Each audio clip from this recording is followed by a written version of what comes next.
पूज्य श्री हरिशरण जी द्वारा रचित श्री राधा चरितमृतम। ब्रजमंडल देश दिखाओ रसिया। उस निकुंज वन में बैठे श्याम सुंदर आज अपने अश्रु पोंछ रहे थे। क्या हुआ, आप क्यों रो रहे हैं? श्री राधा रानी ने देखा। वो दौड़ पड़ी और अपने प्यारे को हृदय से लगाते हुए बोली, क्या हुआ? नहीं, कुछ नहीं, अपने आंसू पोंछ लिए श्याम सुंदर ने। मुझे नहीं बताओगे? कृष्ण के कपोल को चूमते हुए श्री जी ने फिर से पूछा।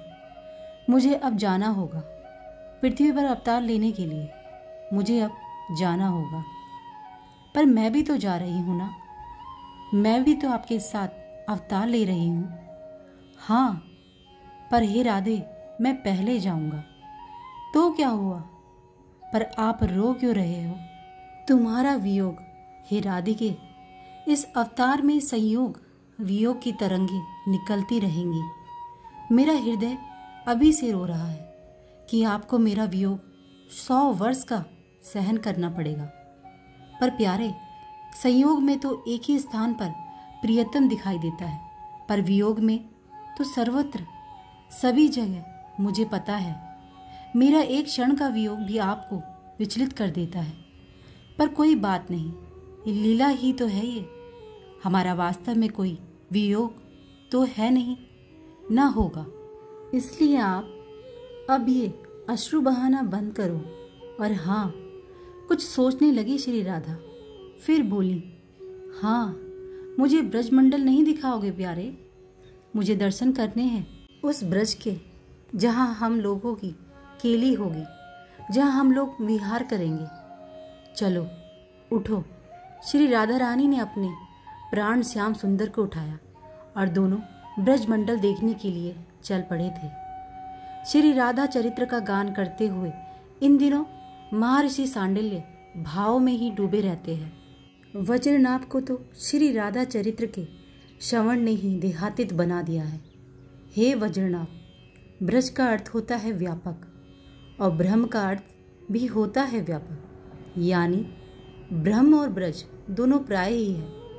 इसको ऐसे समझो जैसे ब्रह्म ही ब्रज के रूप में पहले ही पृथ्वी पर अवतार ले चुका है। गल भैया दिए युगल सरकार ब्रजमंडल देखने के लिए अंतरिक्ष में घूम रहे हैं। देवताओं ने जब युगल सरकार के दर्शन किए तो उनके आनंद का ठिकाना नहीं रहा। हमें भी ब्रजमंडल में जन्म लेने का सौभाग्य मिलना चाहिए।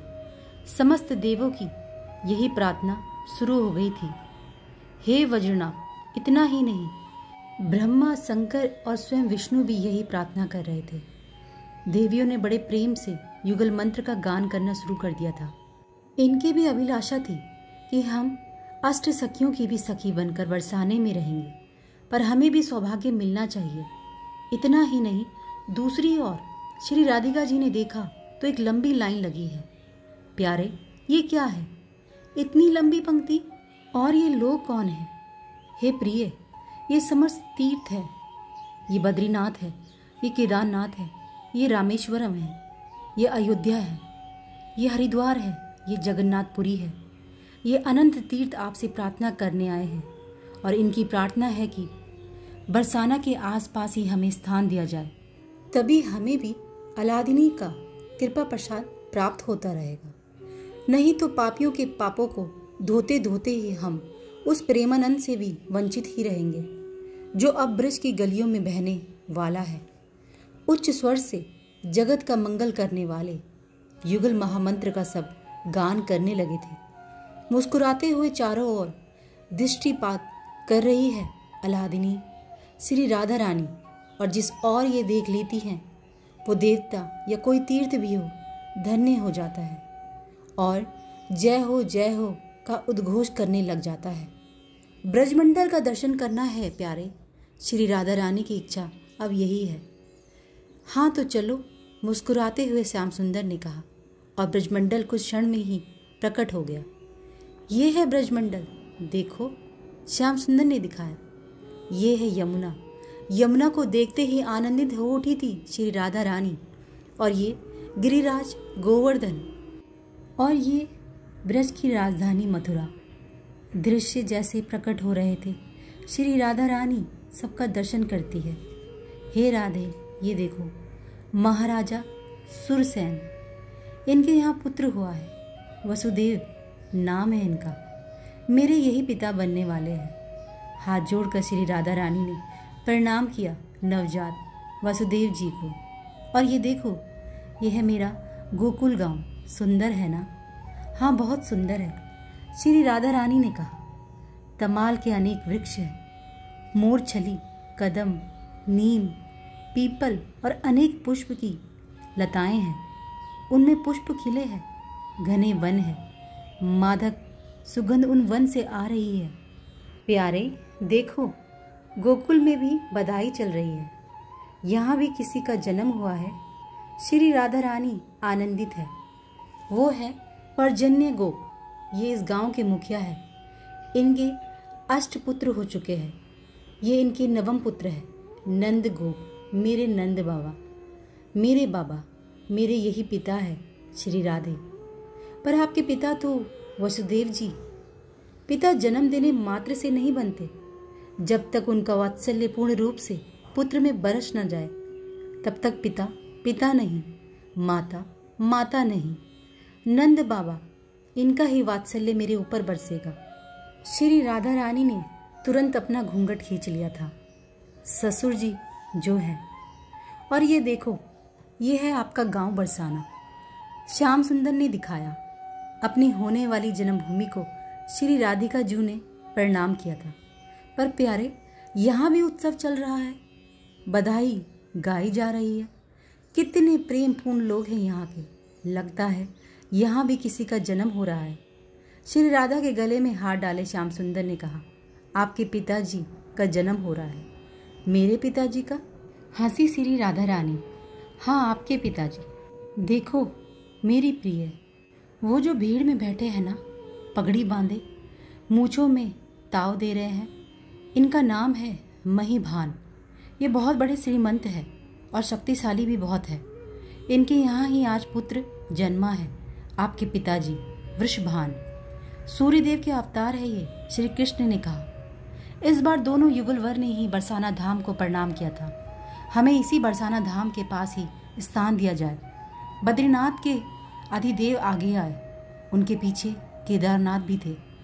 श्री राधा रानी मुस्कुराई। अच्छा ठीक है, बरसाने की उत्तर दिशा की ओर बद्रीनाथ आपका निवास रहेगा। केदारनाथ को उनके पास में ही स्थान दे दिया था। बरसाने की रजकण में रामेश्वरम धाम को स्थान मिला। यहाँ की गोपियाँ जहाँ चरण रखे, हरिद्वार वहीं बहे। श्री राधा रानी ने समस्त तीर्थों को प्रसन्न किया। फिर देवताओं की ओर देखते हुए बोली, हे देवो, तुम मथुरा में जन्म लोगे, फिर द्वारिका तक तुम ही श्री कृष्ण के साथ जाओगे, और देवियों, इन सब देवों की पत्नियाँ तुम ही बनकर जाओ। जय राधे जय राधे राधे, जय राधे जय श्री राधे। यही युगल संकीर्तन करते हुए सब देवता चले गए थे अपने अपने लोकों की ओर। हे अलादिनी, हे हरिप्रिय, हे कृष्णाकृष्णी, हम तीनों देवों को भी कुछ स्थान मिले ब्रज में। हाथ जोड़कर ब्रह्मा विष्णु महेश ने प्रार्थना की। तब मुस्कुराते हुए श्री राधा रानी बोली, हे विष्णु, आप गोवर्धन पर्वत के रूप में ब्रज में रहोगे, और हे ब्रह्मा, आप मेरे बरसाना धाम में ब्रह्माचल पर्वत के रूप में वास करोगे, और हे शिव, नंदगांव में रुद्राचल पर्वत के रूप में आपका वास रहेगा। दिव्याति दिव्य स्वरूपिणी श्री राधा रानी के माधुर्यपूर्ण वचन सुनकर तीनों देव आनंदित हुए और प्रार्थना करते हुए अपने अपने धाम चले गए थे। राधे देखो, वो ग्वाला श्याम सुंदर ने दिखाया। वो ब्रज का ग्वाला बड़े प्रेम से गौ चराते हुए बड़ी मस्ती में गाता जा रहा था। ब्रजमंडल देश दिखाओ रसिया, ब्रजमंडल। महर्षि सांडिल्य ने कहा, ब्रज की महिमा अपार है। हे वज्रनाभ, तुम ही विचार करो, जिस ब्रज की रच को स्वयं ब्रह्म चख रहा हो, उस ब्रज की महिमा कौन गा सकता है। मुझे जाना पड़ेगा अब राधे। अवतार का समय आ गया। अपने हृदय से लगाया श्याम सुंदर ने श्री राधा रानी को नेत्रों से अश्रु बह चले थे दोनों के। जय हो श्री राधा कृष्ण की, जय हो ब्रजधाम की।